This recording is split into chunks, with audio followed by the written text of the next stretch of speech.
Enggak, Joko Kendil. Naik Eka cepat.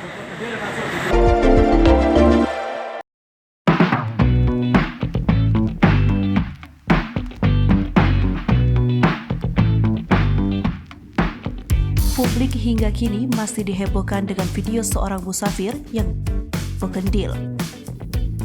Joko Kendil disebut-sebut memiliki kesaktian. Dalam video yang beredar di media sosial, sosok Joko Kendil tampak mengenakan celana cingkrang warna hitam, baju hitam lengan panjang camping, menggendong tas dan juga membawa tongkat.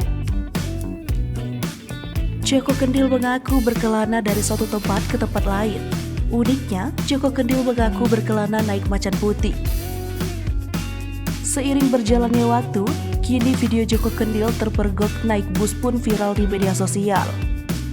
Dalam salah satu video, Joko Kendil ternyata mampir ke Gresik. Pria itu ziarah ke makam wali hingga tertangkap kamera pengguna media sosial sedang naik bus Transjatim. Monggo Pak, monggo. Oke, monggo. Monggo, Joko Kendil. Naik Eka cepat. Monggo.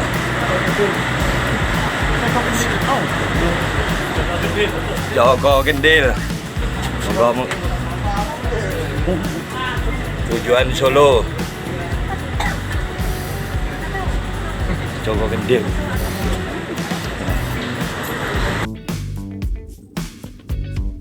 Sosok Joko Kendil itu tiba di Gresik sejak kemarin. Pria yang diketahui bernama asli M, Kusnan itu laris diajak berfoto oleh warga. Dia mengenakan udeng, berpakaian hitam, sorban hijau dan tongkat. Ia tiba di makam Sunan Giri Selasa 1 November 2022 malam. Pada Rabu 2 November 2022 malam, Joko Kendil terpantau di makam Maulana Malik Ibrahim. Salah satu juru kunci makam Maulana Malik Ibrahim Gresik, Sudasir Ali Ayubi menuturkan, setelah berziarah dari Sumeneb dan Sunan Ampel, Joko Kendil baru tiba di Gresik menuju makam Sunan Giri dan makam Sunan Maulana Malik Ibrahim. Joko Kendil, kata Sudasir, melakukan tirakat jalan kaki ke beberapa makam Wali Songo di Pulau Jawa. Di media sosial terutama Instagram, pria yang diduga Joko Kendil naik bus Transjatim dari halte wilayah Kabomas, Gresik.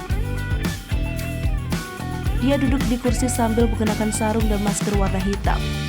Tak selang beberapa lama, kembali viral video Joko Kendil naik bus jurusan Solo. Hai pemirsa Suri Popo TV, jangan lupa komen, like, dan subscribe, serta tonton terus berita-berita